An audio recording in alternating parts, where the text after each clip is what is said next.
Vamos para mais um episódio do podcast Sexualidade Sem Tabus, o conhecimento libertas.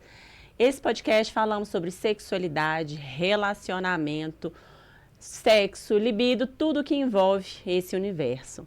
Você pode acompanhar no canal do YouTube da Rádio Mix e do Libertas e também pelo Spotify.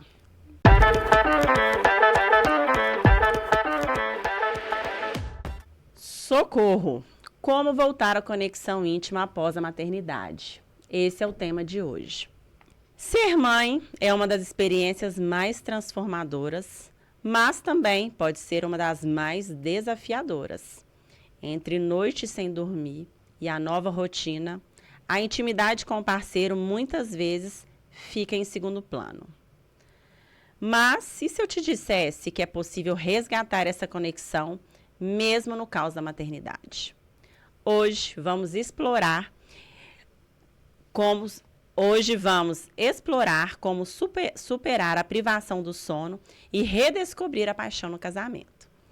Está imperdível, porque as dicas que vamos compartilhar com vocês podem reacender a chama do seu relacionamento.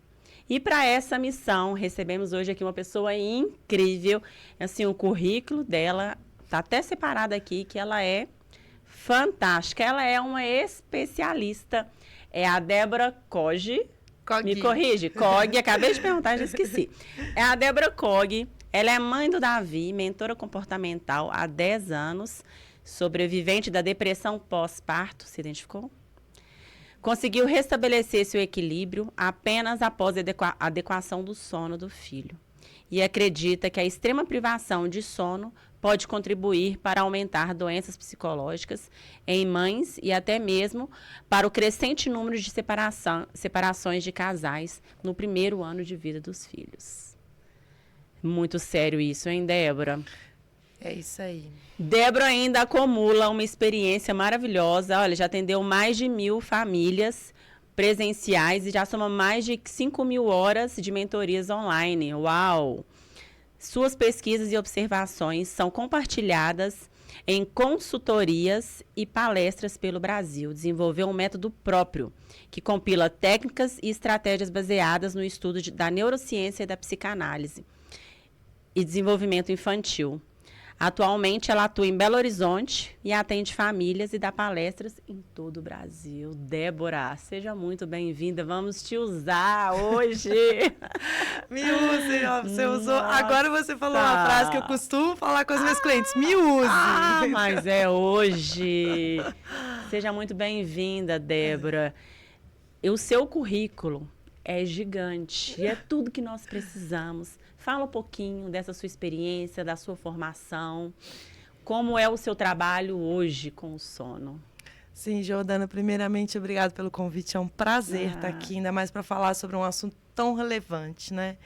Bom, como você leu, né, eu parti de uma experiência pessoal, né, que quando meu filho nasceu, ele foi um bebê, vamos dizer, um pouquinho temperamental demais. Eu tive muita dificuldade, justamente porque eu acho que eu não imaginava, né, o que ia acontecer comigo ali.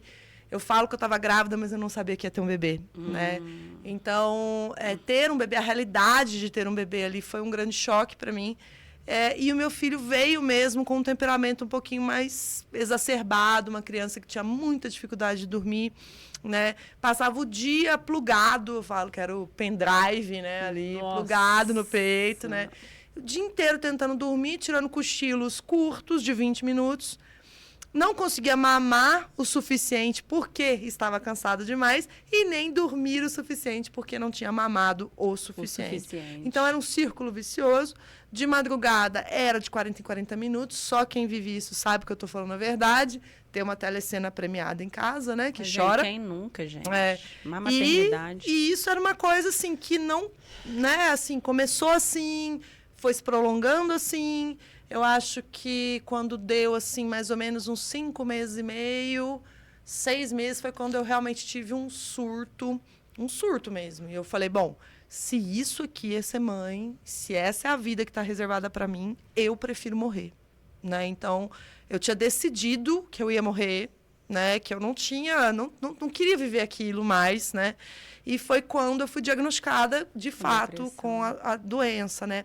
Porque a depressão ela é uma doença tão sorrateira, ela vai chegando e no meio do cansaço ali mesmo, né? Da maternidade, do dia a dia, da rotina com o bebê pequeno, isso acaba se transformando ali numa coisa que as pessoas normalizam, eu acho, um pouco, né? Ah, não, é assim mesmo. Então, você vai ficar mesmo com essa criança no peito, dorme com a criança no colo, enfim. Então, essa normalização desse cansaço excessivo, ela foi me levando para um lugar que eu falava, tá, acho que vai passar. Eu lembro que eu ficava esperando, assim, né? Que dia, gente? Que dia? Amanhã. Quando fizer 3 meses, né? Quando fizer 6 meses, não passa. Então, foi quando veio o diagnóstico e, junto do diagnóstico, uma recomendação. Nisso, né? ele tinha 6 meses. Ele tinha Davi 6 tinha meses, 6 meses. Eu demorei muito a entender. E você amamentando ainda? Amamentei. Que isso é um outro assunto também, né, Débora? E às vezes a mulher fica tanto nessa cobrança que eu tenho que... E acaba aí. Eu acho que, pra mim, assim, eu falo que as vozes externas, elas falavam tão alto que eu não conseguia ouvir a minha própria voz como mãe. Né? Então... às vezes a minha mãe falava alguma coisa, mas filha, você está sendo muito radical, filha, você está, né, se anulando demais. Mas eu entendia que se anular era ser uma boa mãe, sim, né? Então eu me cobrava excessivamente pela perfeição, né? Por ser uma mãe incrível, por ser uma mãe disponível. E ao mesmo tempo aquilo, o meu senso de si, ele foi minando. Então eu fui me desconectando de mim mesma, a um ponto que não tinha mais por onde. Eu nem lembrava quem eu era mais. Mas né? É uma pergunta que a gente faz muitas vezes. Quem era você antes de ser mãe? Sim, com certeza. Às vezes a mulher já nem lembra mais. Você não sei. Eu sei que eu sou mãe de fulano, ciclano. Mas antes disso, eu acho que quando você está no meio daquele furacão é muito difícil você conseguir se conectar com isso, assim. Agora, a privação de sono, no meu caso, e com certeza na maioria dos casos que eu acompanho, ela é o fator determinante, né? No meu caso, foi um fator determinante, porque, lógico, o choque da realidade, tava lá, tava aposta, né? Um bebê no colo é bem diferente daquilo que você idealiza que é um bebê no colo. Né? Mas o fato de não ter uma noite de descanso, até porque eu também não permitia que pessoas me ajudassem, estava extremamente centralizadora, né, com as tarefas. Então as coisas foram ficando muito difíceis. E ali naquele momento, uma das recomendações que eu recebi foi: olha, você precisa dormir pelo menos 5 horas seguidas, para que a medicação que você está tomando faça efeito, para que você consiga se resgatar. Né? E foi ali que eu falei, tá, e agora? 5 horas, direto? Impossível, né? Exato, Situação um bebê atual. que acordava do jeito que acordava, né? Então, aí eu, como diz, né, assim, é uma longa história, mas eu entrei em contato com esse trabalho, né, que na época, há 10 anos atrás, quase não existia, né? Tanto que em Belo Horizonte eu me considero das pioneiras mesmo, eu me lembro de poucas colegas minhas na época que eu comecei a fazer esse trabalho aqui. Quem me ajudou foi uma pessoa de fora de Belo Horizonte, que veio para minha casa, me ajudou, me ensinou coisas, eu passei a ler coisas, comer livros para entender, né, tudo aquilo que estava acontecendo. E a partir daquele momento ajudar pessoas no meu entorno, até que eu ajudei uma pessoa que foi uma bifurcação mesmo na minha vida, porque ela era dona de uma clínica de amamentação. E ela se apaixonou pelo que eu estava fazendo, e ela falou: Débora, vamos buscar uma formação profissional. E a minha própria formação profissional, para você ter uma noção, né, Jordana, como não existiam cursos na época, eu estudei com a própria pessoa que me ajudou, que é a Lúcia Vanderlei, a dita encantadora de bebês do Brasil. Ela é do Rio de Janeiro. Estudei com ela, né? A gente vai na prática, né? E depois que eu fui entendendo, fazendo as minhas investigações ali do que estava funcionando, quais eram as técnicas que realmente funcionavam, né? Como é que eu poderia ajudar. Eu passei a trabalhar na clínica mamária, onde eu atuei os primeiros 3 anos da minha carreira, para só depois alçar esse voo solo aí, né? Que eu estou há 7 anos já. Então, são 10 anos de carreira. E, logicamente, que nesse tempo todo, eu aprendi muita coisa. Então, as formações em psicanálise clínica, os estudos de desenvolvimento infantil da neurociência, eles vieram depois, né? Eles vieram conforme o avião foi andando, que eu falo. A gente vai estudando e entendendo as necessidades das famílias. Faz parte do encanto também, né? Porque quando a gente apaixona pelo que faz, a gente quer mais, né? Quer consumir, Não, por com todos os certeza, lados. porque são, como a gente estava comentando fora aqui, né, do ao vivo aqui, são muitas camadas, né? E conforme eu ia atendendo as famílias, eu ia percebendo essas camadas. Então, o sono é só o começo. O que tem embaixo é muito mais. Então, eu comecei a sentir necessidade de ter mais ferramentas mesmo para poder lidar com as dinâmicas familiares, né? Então, nesse sentido, a psicanálise para mim foi essencial, assim, porque é ali que a gente entende essas relações, né? Os queres e os porquês. Exatamente. Já dentro do desenvolvimento infantil, da neurociência, aí sim, as questões comportamentais, de instalação de hábitos, de mudança de hábitos, né? Que é onde está todo o cerne da questão da insônia comportamental, que é o que a gente vive na maioria dos lares hoje. Justamente porque os pais estão com dificuldade de conduzir esse momento com seus filhos, né? A criança acaba chegando e acaba virando o centro da casa muito rapidamente, né? Então, a gente perde um pouco o controle daquilo. Essa ideia da livre demanda, ela ultrapassa a amamentação, né? Então, essa ideia da livre demanda, às vezes, ela toma a livre demanda de tudo. Então a criança dorme a hora que ela quer, ela come o que ela quer, ela assiste televisão. Sabe aquele lar que você vai, quem é dono do controle remoto? É uma criança de 1 ano e meio? Essa é uma realidade dura da maioria das famílias que eu atendo. São pais que perderam o controle da condução dos seus próprios filhos, entendeu? Basicamente isso. Perfeito. Faz muito sentido, Débora, quando você fala dessas questões de restabelecer, porque nós, quando nos tornamos pais, a gente quer oferecer, mesmo a gente não tem manual. E essa romantização que a gente vê, a gente passa por isso. E aí a gente cria uma expectativa muito grande. E na prática é outra. Você falando da Encantadora de Bebês, foi minha primeira aquisição, segunda aquisição, quando eu tive, né, minha filha, hoje de 8 anos. O livro, e aí, né? O livro, a Encantadora de Bebê. Os livros dela, Tracy Hodge. E assim, eu falei, uau, aí comecei a praticar. Tinha tudo assim, ó. Cronometrado, é a hora do estímulo, é a hora do sono, a hora, enfim, da alimentação, a última mamada, porque aí você vai conseguir uma janela de sono e tal. E realmente encaixou e deu certo por um tempo. Só que aquela rotina que eu estava praticando não era algo duradouro ali que eu estava fazendo para que ela tivesse uma rotina de sono tranquila, que ela adormecesse sozinha. Então, né, a gente está falando ali nos bastidores, a gente coloca algumas dificuldades na nossa vida que eu falo, uau, isso foi por uma romantização, porque não é isso, eu preciso de me ajustar de acordo com a minha rotina atual, o que é possível ali para a criança. Então, eu vejo que muitas famílias acabam entrando nesse processo aí de... a gente não sabe muito bem o que fazer. E se eu pudesse hoje, o meu investimento seria... Nossa, com certeza. Nesse auxílio, minha enxoval seria Débora, seria alguém para amamentação, que eu também sofri muito na da primeira. E isso tudo interfere muito na vida do casal, porque a privação de sono, como você tem muito para dizer aqui pra gente, ela vai interferir em todos os sentidos, profissional, familiar, né, principalmente aí na sexualidade também, né? A sexualidade inexistente naquele momento, né? Negativa, absolutamente inexistente, né? Na verdade, o sono, né, Jordana, ele é a base da hierarquia das necessidades do ser humano. Então, na hierarquia das necessidades, o sono ele vem antes da fome. Para você ter uma noção. Você prefere dormir do que comer. Na verdade, biologicamente, do ponto de vista biológico, não seria interessante, inteligente, um ser sonolento sair para caçar, buscar um alimento, né? Porque quando você está com sono, você se torna vulnerável. Então, dormir antes de comer, a gente vê isso na criança. Se você colocar uma criança para comer e ela tiver com muito sono, ela não consegue comer. Verdade. Uma mãe que está com privação de sono extrema, você fala, vamos jantar. Ela fala, que jantar? Eu quero dormir, pelo amor né? de Deus. Então, realmente, o sono é a base da hierarquia. E sem ele, no lugar, a gente não faz mais nada. A gente não tem condições de se desenvolver, de se autorrealizar, né? E imagina, ainda mais na troca com o outro aí, no caso do parceiro, né? Fora esse ponto que eu acho que é um ponto pouco falado, que eu acho que ele é muito, muito essencial, assim, que é a saudade que a gente fica do nosso companheiro quando nasce uma criança.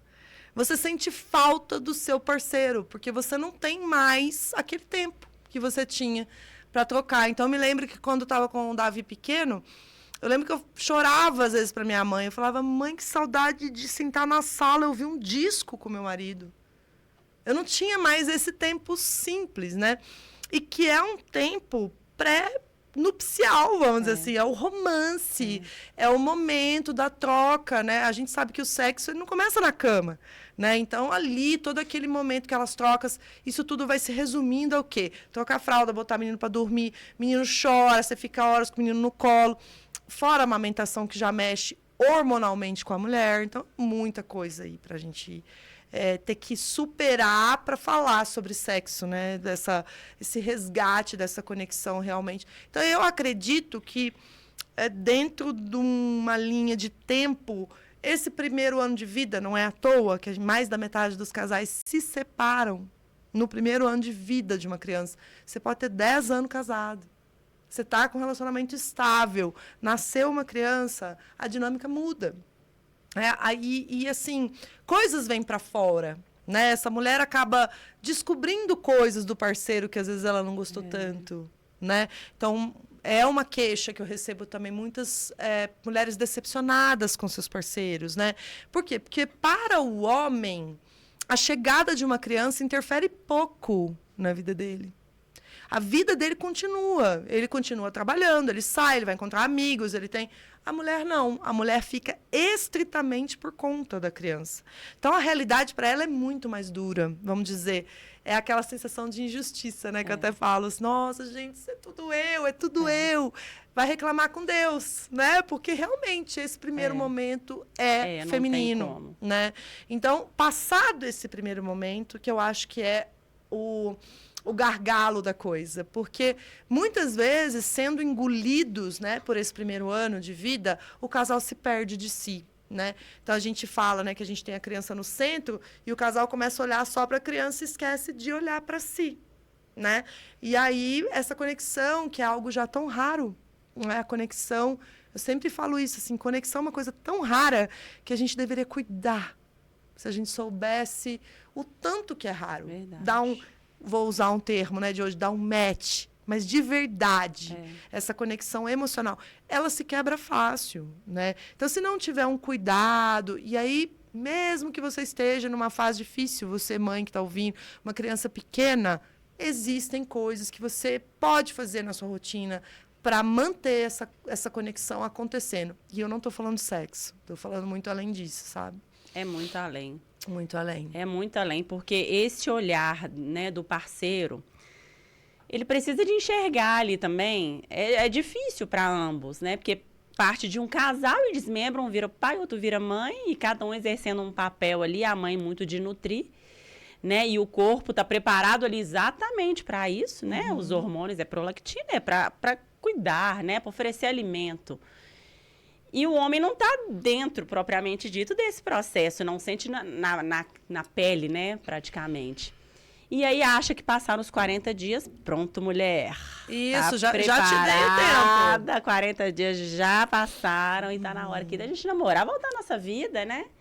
Só que aí como é que volta, Débora, né? A mulher sobrecarregada, muitas vezes o homem não tem esse olhar acolhedor de ajudar, né? Não, acho que não é nem ajuda, não, porque é papel dele, né? Eu acho que a gente tem que deixar isso claro também, que o pai tem um papel e a mãe, né? Acho que os dois colaboraram para a criação de um filho que é do casal. E isso, acho que quando essa parceria tá junta, tudo flui de uma forma diferente. A gente vai vê. Ajudar a mulher a voltar à vida sexual. Ela se olhar, ela tem um tempo de tomar banho. Nossa, não, é o mínimo, né? Às vezes é isso, dignidade. Não consegue nem... Às vezes você acorda, você fica o dia inteiro com aquela roupa. Você não conseguiu escovar o dente. Aí o seu marido chega em casa e ele também vem com essa expectativa, né? Então, realmente, assim, eu penso assim, né? Das coisas que eu visualizo, né? A gente tem esse nascimento da mãe, ele é imediato ao nascimento do bebê.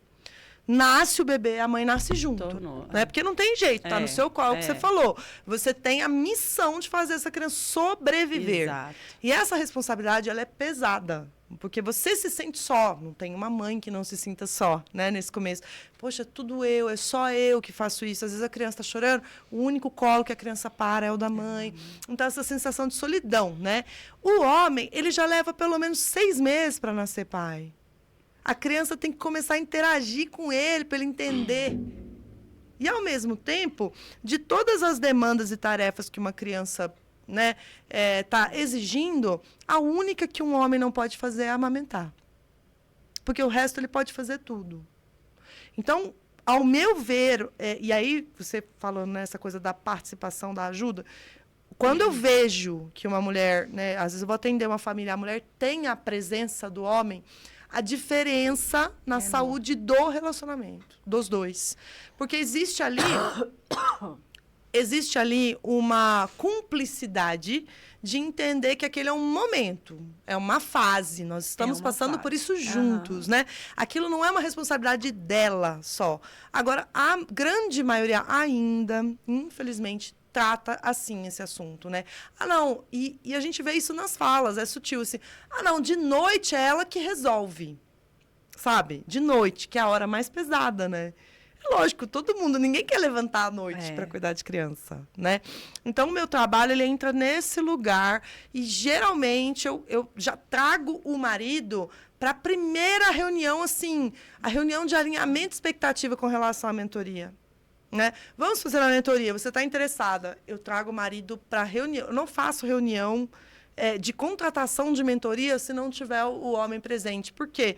Porque esse homem, ele tem que estar ciente de tudo que vai acontecer, de tudo que a gente precisa fazer juntos para poder atingir um resultado que ele deseja muito, que é qual? Ter a mulher dele de volta, né? O homem deseja muito ter a mulher dele de volta. E como é que a gente vai começar a ter essa mulher de volta? Com essa criança dormindo.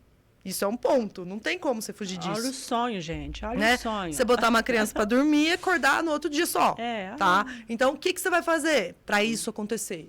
Tem que ter uma parceria ali de estratégia, inclusive, para a gente fazer isso acontecer, sabe?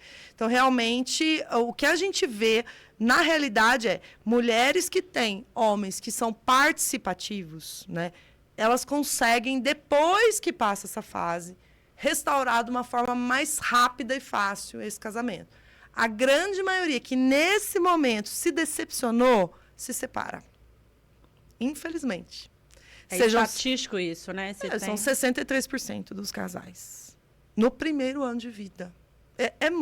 Eu acho muito gritante. Muito gritante. Né? E às vezes eu vejo uma coisa que eu acho interessante. A gente pensa assim, né? Ah, não, faz tempo que eles estão juntos, então eles vão superar? Pelo contrário.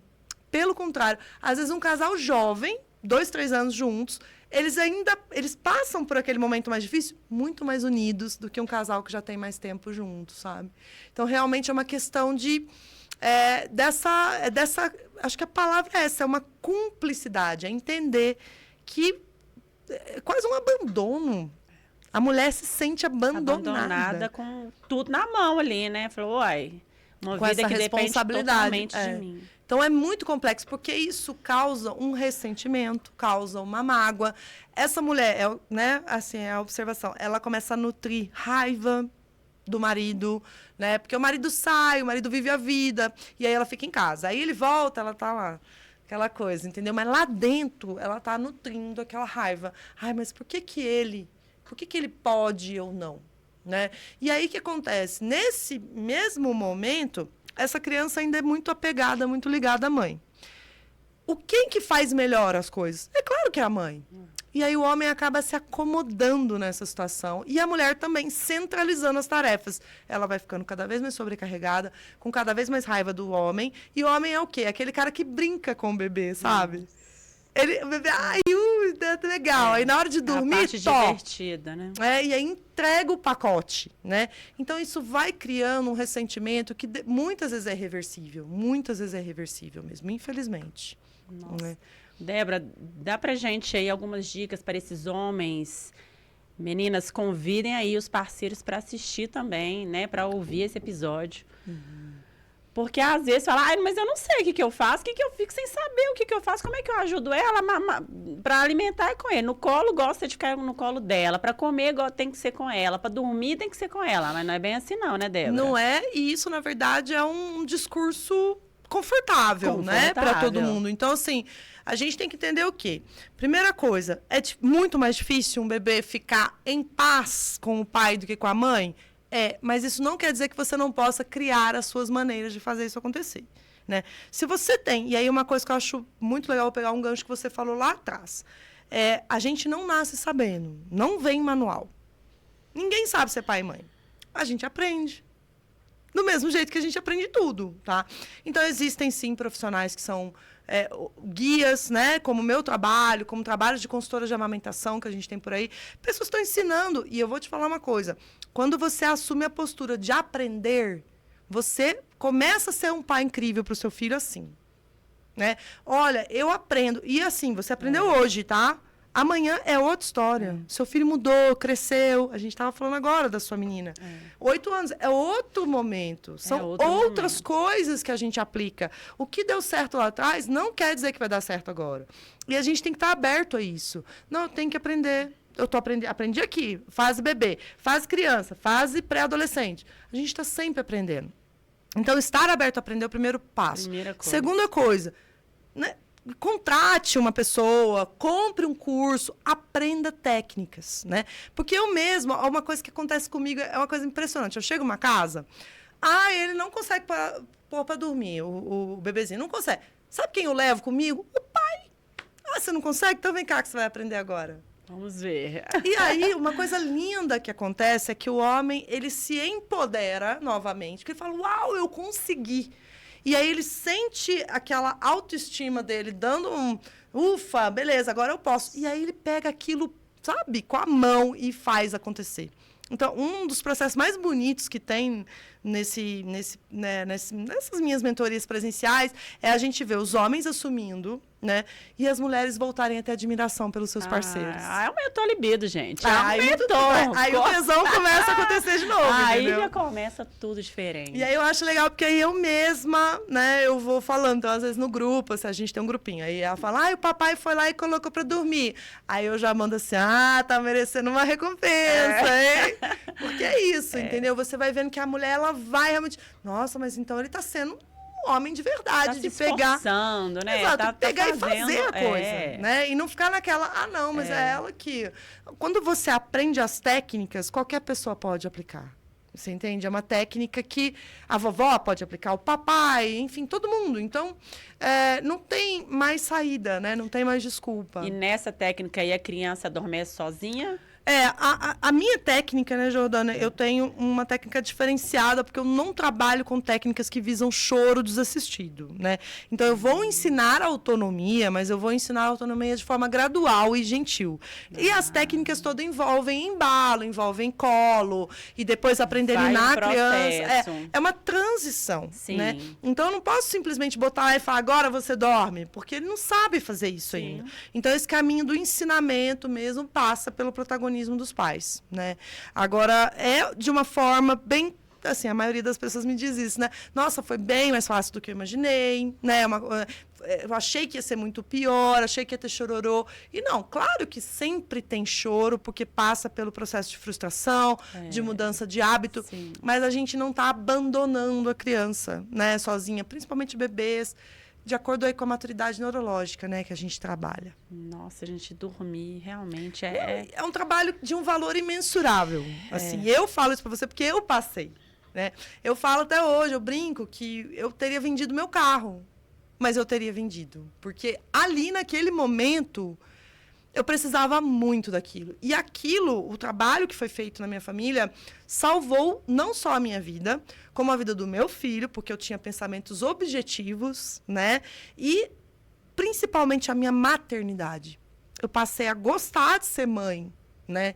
E eu consegui me salvar de uma doença que mata, igual qualquer doença que não é tratada, né? Então, a depressão pós-parto, ela mata, e se ela não for, né, olhada com cuidado, ter o tratamento correto, né? Então, realmente, assim, foi uma salvação. Isso, para mim, não tem preço, não tem dinheiro, você entende? É um valor que está num outro lugar, assim, né, de nível. Com certeza, é fundamental a gente e identificar isso, né? Porque muitas vezes a mulher fica nessa solidão e o entorno acha que é frescura, né? Fala, não, tá fazendo corpo mole, não, ela dá conta, daqui a pouco ela melhora. E aí a mulher vai só pro poço, né? Vai só se afundando. É o que eu estava dizendo, é a normalização do cansaço. Então a pessoa fala assim, não, é assim mesmo, mas espera aí, até que ponto é assim? Então, um dos principais pilares do meu trabalho é a escuta. eu preciso escutar essa mulher, porque...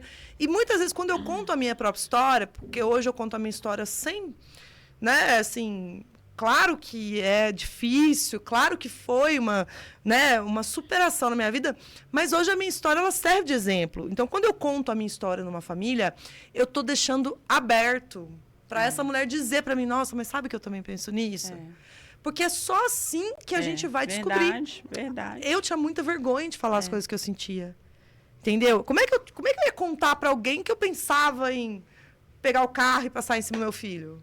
E eu pensava nisso objetivamente e eu tinha vergonha de dizer. Então, eu acho que o começo da cura é a escuta. É ouvir a mulher, sem julgar. Né? Então, quando eu conto, quando eu falo assim abertamente, como eu estou falando aqui para vocês, né? A gente tem essa conexão e a mulher se sente segura para poder me contar também o que está sentindo, entendeu? Então, é basicamente por aí. Sério. É muito sério. E dentro de tudo isso, Débora... No nosso desespero de querer dormir, vamos ver se a gente consegue dormir um tempinho a mais, deixa ele aqui mesmo, vamos trazer ele para nossa cama, porque aqui ele consegue adormecer, eu consigo dormir com ele aqui, desconfortável, mas o sono pega. Muitas famílias partem para a cama compartilhada. O que você nos diz sobre isso?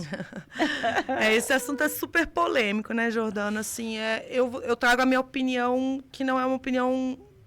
uma simples, mera opinião, ela é baseada nos estudos que eu faço, enfim. Então, a gente entende a cama compartilhada, às vezes, como uma medida de sobrevivência, maravilha. Agora, uma cama compartilhada prolongada, como existem algumas linhas, né, que acabam indicando isso, enfim. Ao meu ponto de vista, é algo absolutamente inadequado, né? Não só para o casal, por motivos óbvios, né? Porque esse casal, ele perde a privacidade, ele perde a intimidade. O quarto do casal é um local do casal, né? E eu nem tô falando de transar. Eu tô falando de conversar com o seu parceiro à noite, de ter uma conversa, de ter um momento ali de carinho. Sabe aquele momento que, infelizmente, hoje as pessoas têm perdido muito pro celular, né? Mas é aquela coisa de olhar no olho do seu parceiro, na horizontal, né? Tocar, sentir o cheiro, vira para cá, vira para lá, dá um abraço, dorme, fala palavras carinhosas. É um momento de intimidade e privacidade do casal. Se tem uma criança ali, você já perde isso, até porque você fala baixinho assim para acordar o neném, né? Então você já não conversa, né? Aí o parceiro fala alguma coisa e você levanta, você vai no banheiro, você faz xixi, você ronca, você tosse, você acaba acordando a criança, ou seja, tudo se faz ele qualquer medo. Você entende? Então, além de você perder o seu lugar, você ainda está piorando o sono do seu filho, porque existem várias evidências, e aí a gente pode, quem quiser falar sobre isso, me procurar no meu canal pessoal, que eu trago para vocês evidências de como a cama compartilhada piora o sono da criança, tá? Então, além disso, ela acorda mais vezes do que ela precisaria, né? Do que ela teria necessidade, enfim. Segunda coisa, que eu acho que é uma coisa que vai bem mais fundo, é que a vida emocional do seu filho tá lá no futuro, tá começando agora, né? E quando você coloca uma criança na cama de casal, você tá dando uma mensagem para esse emocional, para ela ocupar um desses lugares, tá? Então é basicamente uma mãe casando com seu filho ou um pai casando com a sua filha. E isso lá na frente traz uma questão. Né? É uma mulher que deu o coração para o papai lá atrás, ela nunca vai ter um coração para dar para um homem. Você entende? Ela deu o coração já ficou, né? Então, é um lugar que a gente fala, é a filhinha do papai, né? É o filhinho da mamãe, é aquele homem que precisa ligar para a mãe o tempo todo para dar satisfação do que está acontecendo dentro da casa dele, é aquela sogra que está o tempo todo interferindo, né, na vida conjugal, né? Então, isso se dá lá atrás. E a cama compartilhada, ela é o lugar para isso acontecer. Uma coisa que acontece muito, às vezes o cara vai viajar, o marido viaja. Aí a mãe fala assim, eu pus na minha cama porque ele foi viajar. Essa criança está ocupando o lugar do cônjuge. Quando esse homem volta, existem muitas crianças que falam, não, papai não dorme mais aqui, não. É melhor ele fora, porque né, quando ele não está, eu estou no lugar dele. Exato. Então, começa a ocupar lá dentro, da cabecinha, né?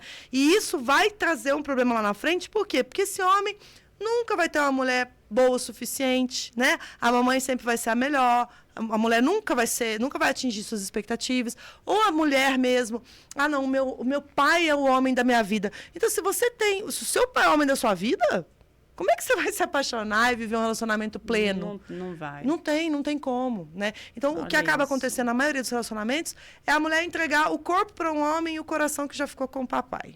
Né? Profundo, muito além do que não, a gente possa imaginar. Sem citar esse outro ponto. Alguns casais que se utilizam da cama compartilhada justamente para não ter que olhar um para o outro. Né? Então, se prolonga o uso da cama compartilhada. Por quê? Porque tirar da cama compartilhada requer uma ação, requer um movimento, certo? É um movimento que 2, 3, 4 dias a gente já estaria bem em outro lugar. Mas para sair dessa inércia, existem outros ganhos indiretos. E algumas pessoas...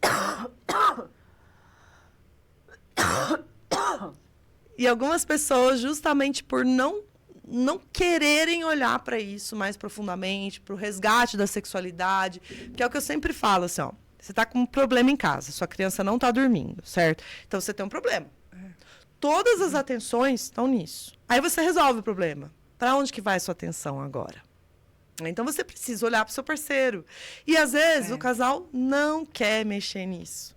Então, a cama compartilhada, ela passa a ser cômoda nesse sentido, né? O que, para mim, é um desastre total. Transforma em um escudo ali, né? Vamos aproveitar a criança está aqui, então a gente não tem que olhar por que a gente não transa mais. Por que a gente não tem tesão um no outro? Por que acabou o tesão? Né? Então, eu não vou mexer nisso, porque a criança está aqui. Aí tem gente que fala assim, não, mas você pode transar em qualquer outro lugar da sua casa. Tá, gente, mas quem que não quer transar na sua própria cama? Sabe, isso não existe. Então, assim, é uma realidade, né, que muitas vezes vem maquiada. Tem que dormir junto, que é bom para criança. Bom, aí é aquela coisa que eu te falei, né? É uma questão de linha de pensamento mesmo, assim, sabe? Não, mas faz muito sentido isso e nunca tinha parado para pensar por esse lado. Profundo isso, né? Você diz o lado da vida emocional ou esse ganho indireto? Não, do futuro aí. Sim. Como é que essa substituição aí, ela é... Isso, é uma coisa essa que a associação que acontece. Sim, e a gente, claro que vai além da cama compartilhada isso, tá? Mas a cama compartilhada é um lugar propício para isso acontecer. Para essa criança ocupar esse lugar que não é o dela, né? E aí eu posso trazer várias situações, né? Tipo, princesinha do papai, né? Vem aqui, você é a princesinha do papai. A gente escuta isso a vida toda. Né? Colinho do papai, é só com o papai. Minha filhinha não vai namorar. Sabe aquelas brincadeiras? Ou uma que é péssima, que eu sempre corrijo, inclusive quando acontece lá em casa. Você é o homem da casa. Você é o homenzinho da... Como assim, amor? Não, você é uma criança. Tá? Então, nas nossas falas, muitas vezes as crenças são embutidas, né? Verdade. E nessa fase da vida, né, Jordana, assim, até os 7 anos, a gente está se constituindo celularmente. Então, tudo que é dito pra gente nos constitui também, sabe? E são coisas que são muito difíceis depois da gente alterar. É claro que a gente pode ter um trabalho redutor de danos, mas a alteração, ao meu ponto de vista, é irreversível de certas coisas, entende? Que a gente viveu na infância. Né? Então, a gente passa a vida lutando com isso depois, na terapia, sem conseguir entender por que nenhum relacionamento dá certo, né? Por que você não consegue se entregar numa relação, confiar no seu parceiro. Ainda mais hoje, né, com o advento das redes sociais, celular. Então, essa coisa que eu te falei, às vezes o casal perde o tempo precioso que era para estar junto, fica na rede social, né, fuça o celular um do outro, esse tipo de coisa. Então, você vai criando ali um lugar de não entrega mesmo, né, de desconfiança o tempo todo. E aí isso só vai contribuindo para afastar, quebrar a conexão e, né, cama sem conexão. Cama sem conexão não existe. Acabou, não principalmente para mulher. Não né? flui. Exatamente. Não é impressionante isso. E, gente, nós mulheres, a gente precisa de um contexto todo para a gente estar ali, né, preparada para ter um ato sexual. Então, a preliminar desse cuidado ali, de estar presente, de ter alguém que você possa compartilhar, acreditar, nós vamos passar por essa junto, é uma fase, tá tudo certo. fica muito mais leve. As coisas Sim. vão fluir de uma maneira muito mais confortável para ambos, né, Débora? E pode ter um final feliz, né? Claro, né? Na verdade, é por isso que a gente trabalha. Eu trabalho muito para chegar nos finais felizes, sabe? O final feliz vai chegar. Algumas questões, Débora, que eu até coloquei aqui, que eu acho muito importante para a gente conseguir ali manter essa conexão íntima após ter filhos. Priorizar esse tempo a dois, né? Como a Débora muito bem disse, ali na cama. Deitou para conversar, para saber como foi seu dia, né? Fazer um elogio, que às vezes, além de ser mãe, ela é uma mulher. Nós precisamos de ser elogiadas, né? Ter esse momento também de cortejo. A comunicação aberta e como a gente está passando, a gente acha que o outro está entendendo tudo que está passando na nossa mente, no nosso corpo, né? No nosso comportamento. Então, falar sobre isso, eu vejo como algo primordial ali para entender, porque realmente os homens não vão saber, não vão adivinhar o que está acontecendo. Aproveitar as oportunidades, abrir mão de algumas coisas. Você disse que a mulher muitas vezes centraliza. E esse centralizar faz com que o nosso tempo fique desse tamanho. E a energia também, né? E a energia também. Então, escolha alguma coisa ali que você pode abrir mão, que vai dar certo para você. Falar, não, esse tempo aqui vai sobrar hoje, eu vou dedicar para o relacionamento, né? Para ter uma conexão maior. Rede de apoio. Nossa, indispensável. Eu ia comentar isso até, né? Que eu acho que um dos grandes pontos, né, que difere a criação de filhos hoje da criação de filhos lá atrás, da época da sua avó, enfim, porque todo mundo diz que era mais fácil. Por que era mais fácil? Porque existiam muitas pessoas para cuidar de uma única criança. E hoje nós estamos vivendo um fenômeno que a gente chama de família nuclear. É o homem, a mulher e a criança, né? Então, não se tem família perto, né? Essa rede de apoio não existe, a não ser uma rede de apoio paga, que nem todo mundo tem condição de ter, né? Então, você acaba sobrecarregando muito mais o casal. Porque se tem uma coisa que é fato, para cuidar de um ser pequenininho, precisa de 3 adultos, não é 2, não. Verdade. É de 3, porque senão esses 2 nunca vão estar juntos. É sempre um carregando, o outro não sei o quê. Então, é aquela coisa, não, deixa eu carregar aqui para você almoçar. Tá, mas que momento que a gente vai almoçar juntos? Né? Então, assim, é preciso 3 adultos. Aí, em famílias que tem mais de um filho, né? Então, não é uma criança, são 2 crianças, para ir para tomar banho, para ir para a escola, fazer dever. É muita coisa, né? Então, esse fenômeno da família nuclear, ele contribui para esse quadro que a gente vive hoje, né? Dessa realmente dificuldade de manter eu não gosto nem de falar da chama acesa, porque a chama realmente ela não existe nessa fase. O que existe é um cuidado diário para que no momento mais propício, que geralmente é após o 6º mês da criança, quando a amamentação já não é tão regular. Porque, veja bem, vamos olhar do ponto de vista fisiológico. A amamentação, ela acaba com a libido feminina, por quê?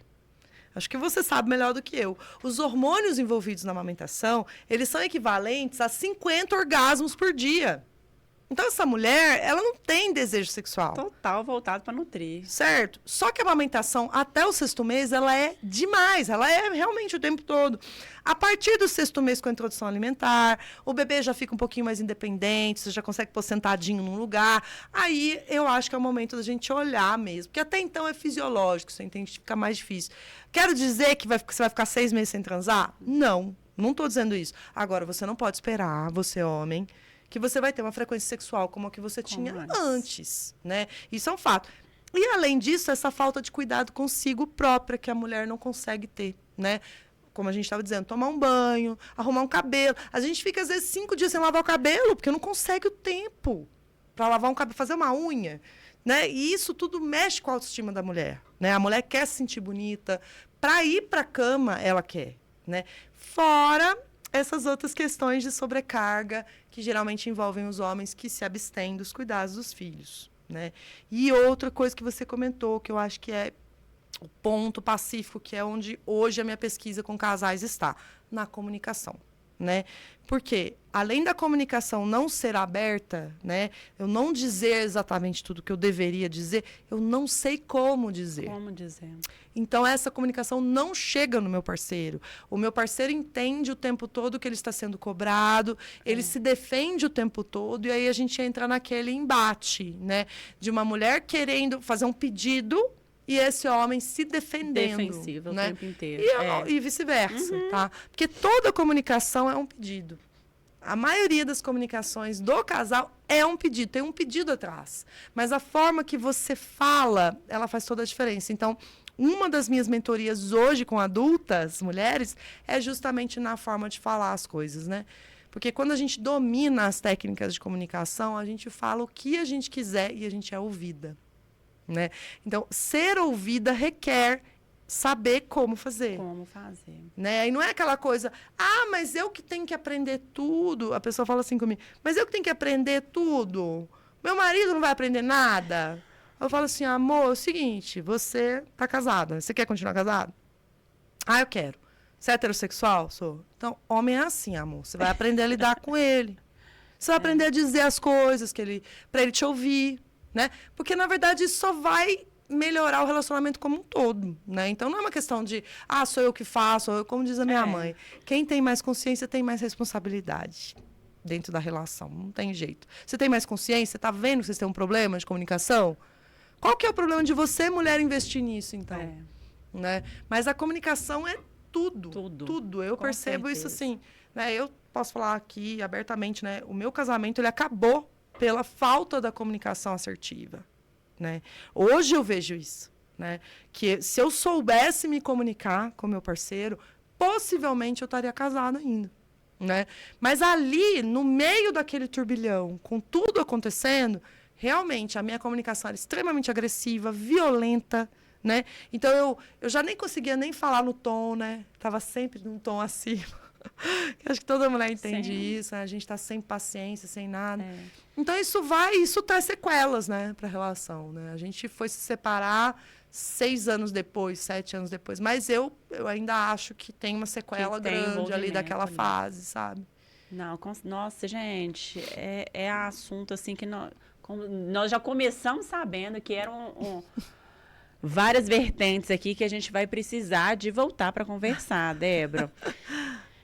É muito profundo, né? Se a gente for parar para pensar, olha quanta coisa que está aí em torno de uma maternidade, uma privação de sono, que aí entra comunicação, saúde mental, romantização, tudo está muito envolvido nesses assuntos. E quando a gente fez aquela reunião para falar do tema, e eu fui também dar uma olhadinha nas pesquisas. Então, agora é uma parte do podcast que chama Ouve Dizer, que eu trago algumas informações aqui relacionadas ao assunto. Às vezes um ouvinte manda. Quem está ouvindo aí quiser mandar alguma coisa também, aproveite para a gente, né, continuar esse bate-papo. Olha só, uma pesquisa realizada na Universidade de São Paulo sobre a vida sexual das mães pós o parto. Frequência sexual, 64% das mães relata uma diminuição na frequência sexual nos primeiros 12 meses, como você mesma disse aí. E aí, frequência não tem nada a ver com satisfação, né? Nem fora da maternidade, na vida real. Porque muitas vezes a gente sabe que esse índice também é muito grande de mulheres sem satisfação sexual, né? Tem relação sexual, mas não atinge um orgasmo. E aqui, tratando-se de mães também, 50% afirma que diminuiu a satisfação sexual. E a recuperação da intimidade. 30% dos casais conseguem retomar uma vida sexual satisfatória após o primeiro ano de pós-parto.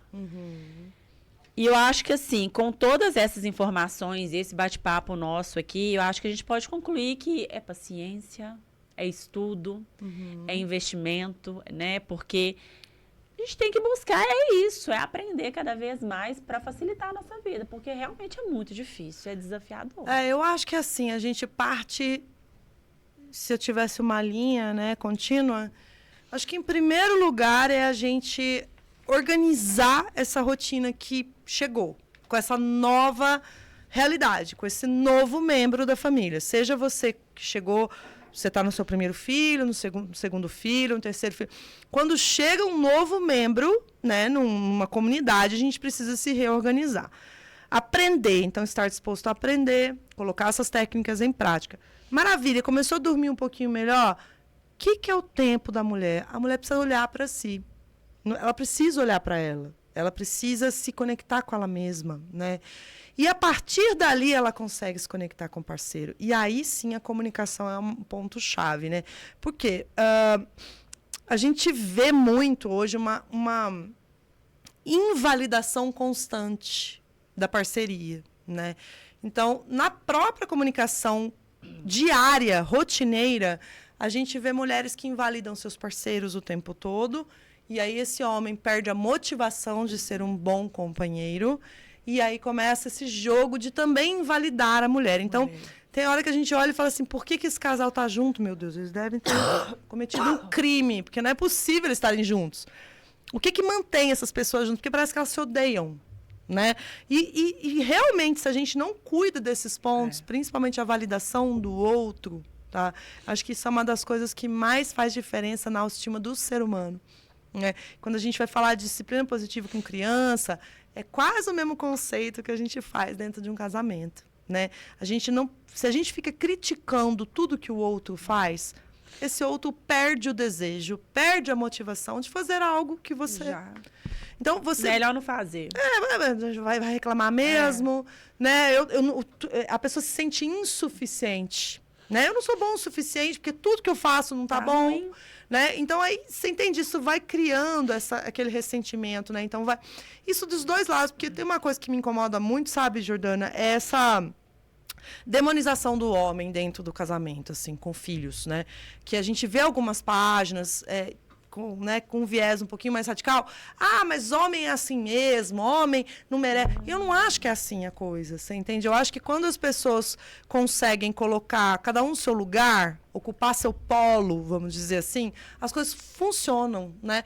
Mas você tem que estar disposta, né? Então, entender que essa validação da coisa boa que seu parceiro faz, ela só vai trazer mais coisas boas para você. Vai motivar e pode transformar. Né? Então, quando seu marido fizer algo que você gosta que ele faça, fale isso. Fale. Você pode usar uma palavra que os homens adoram, que é eu aprecio. Meu amor, eu aprecio quando você traz um chocolatinho para mim, quando você chega do trabalho. Nossa, que eu me sinto muito amada. Então, diga pro seu pai.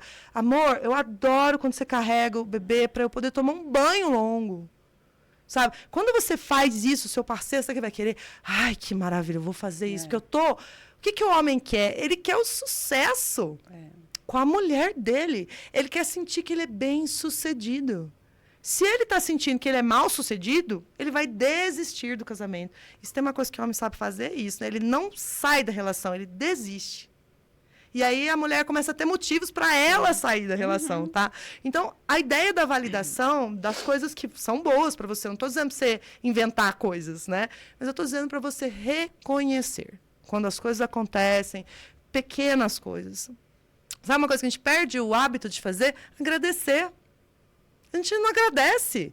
Pelo viés de familiaridade, né? Pelo efeito familiaridade, você começa a tratar o outro como se ele tivesse obrigação de aguentar a sua pior versão. E não, você está convivendo com uma pessoa, trate o seu parceiro da mesma forma que você trate alguém que você não conhece. Isso vai mudar a sua relação. Trate o seu parceiro como se você não conhecesse. Porque a gente tende a tratar melhor pessoas que a gente não conhece, você já reparou? É verdade. Então você acaba Acha que o outro, que a gente tem intimidade, ele é obrigado a suportar o nosso cansaço, o nosso estresse. Ele não é. Tudo bem, ele pode entender que você não está num dia bom, mas chegar naquele nível de descarregar tudo em cima, né? E aí isso só vai piorando. Você chega em casa, você nem quer estar em casa. Sabe? Você vai para casa, ai meu Deus... Né? Então, você perde o prazer da convivência. Sem essas pequenas gentilezas, né? Que você faria por um outro alguém que você nem conhece. Né? Então, vista sua melhor roupa para estar com o seu parceiro e não para sair e encontrar pessoas que você não conhece. Né? Então, acho que são esses...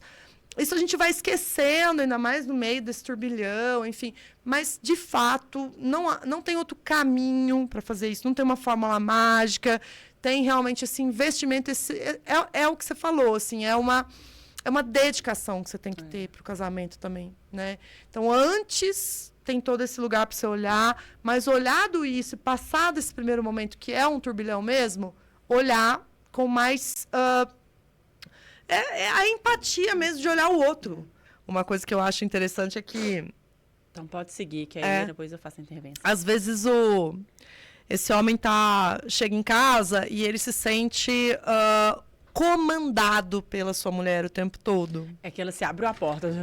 Isso. Aí você já coloca uma lista de tarefas, né? Só que aí no seu... É lógico que você está sobrecarregado, você passou o dia com o bebê, mas a forma de você comunicar que você está precisando de ajuda faz muita diferença nesse homem querer ajudar você ou não, entende? Então, essa lista de comandos, ele quase se sente debaixo da casa da mãe dele.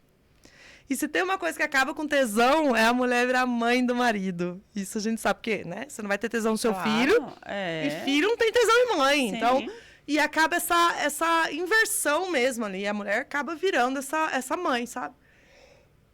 Isso é muito comum. E é uma coisa que a gente vê destruindo a relação. Porque... pega o lixo, põe o lixo pra fora. Sabe aquela coisa? O tempo inteiro de comando. Né? Você manda o tempo todo. Então, ninguém suporta uma realidade dessa. Não tem como suportar mesmo. Entendeu? É verdade. Ai, Débora, fantástico. Você é super necessária, sabia? São assuntos assim que a gente precisa muito de falar para aliviar essa carga, porque a gente... Às vezes somos igual espuma mesmo, e a gente vai absorvendo aquilo ali, não sabe por onde correr. E bater um papo sobre o assunto já traz uma leveza maior e com certeza tem muitas mãezinhas aí, pais que estão precisando de ouvir isso para falar, opa, vai passar, juntos podemos mudar. Né? São estratégias assim, simples às vezes, que faz total... Às vezes não, né? Olha, eu vou te contar uma coisa. Você que acha que seu casamento não tem jeito, toda relação tem jeito. Toda. Isso eu falo para você que com pequenos ajustes na sua comunicação, em coisa de semana, você vê a diferença. Você consegue. Né? Você já vê um homem mais motivado a estar com você, motivado a fazer você se sentir feliz, fazer você se sentir amada. Porque aí você só está colocando as coisas no lugar. Mas realmente esse ajuste é indispensável. É o querer, né? É o que você disse. Senão... Se quiser, é possível. Sim, se né? quiser é possível. Basta... Agora, se já realmente minou, aí muitas vezes a melhor coisa que o casal faz é realmente se separar. Né? Agora, se ainda existe amor, existe respeito, esses pequenos ajustes aí, eles podem fazer muita diferença na sua relação. Exatamente. Então, enfim... Mesmo diante de tantos os desafios que envolvem a maternidade, é possível ressignificar a sexualidade. Entender que isso é uma fase, né, transitório, que com tempo, paciência, comunicação e, se necessário, ajuda profissional, essa experiência pode se tornar mais leve. Com certeza, ajuda profissional indispensável. Fundamental, né, Débora? Fundamental. Muito bacana. Débora, gratidão por esse momento. Você trouxe ali várias insights aqui que eu falei, uau, realmente não tinha pensado dessa forma. Tá? Eu quero te dar um até breve. Porque são muitos assuntos que a gente precisa de continuar aqui falando. Dentro de todos esses assuntos tem muitas outras páginas. Com certeza. Legal. Débora, onde conseguimos encontrar você para saber mais sobre o seu trabalho? Sim, a gente tem lá na rede, né? @DéboraCog, como é o meu sobrenome, COGHI, oficial. Você vai encontrar minha página lá. Para quem deseja entender como que faz a contratação do trabalho, para quem quer ver dicas, né, depoimentos, a gente tem lá. Tem meu telefone, não sei se deixa o telefone. Pode deixar lá na descrição, a gente coloca o telefone dela. Sim, ótimo. Meu telefone, meu WhatsApp pessoal, pode mandar mensagem para mim. E acho que é isso. O telefone e Instagram, hoje em dia tem tudo. Então, pessoal, esse podcast está disponível no YouTube da Rádio Mix, BHFM. E no Libertas, também pelo Spotify, vocês podem ouvir pelo Sexualidade Sem Tabus by Libertas. Gratidão, Débora, por esse momento. E não esqueçam de me seguir, Jordana Rossi, no Instagram, que lá também temos conteúdos. Estamos passando por uma transição, mas vamos lá, porque trabalhar com sexualidade é desafiador e eu conto com vocês. Então, até breve. Até breve, amor. Muito obrigada. E eu que agradeço. Beijos.